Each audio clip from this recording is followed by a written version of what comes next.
Well, the holiday's over, and now it's time to deal with the leftovers. I have so many mashed potatoes. What am I gonna do with this? I know!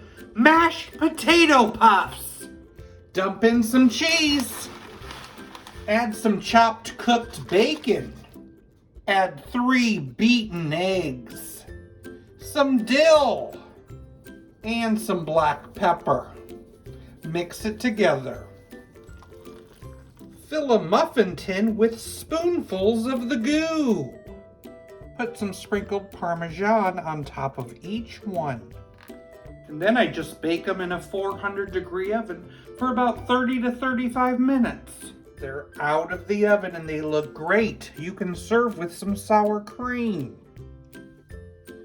Mashed potato puffs. They smell and look incredible.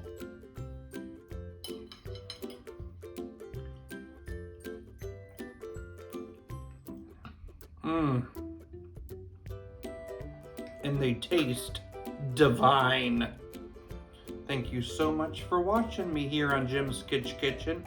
If you want to see more recipes like this, just subscribe to my channel. What happened to the mashed potato that had allergies? It broke out in chives.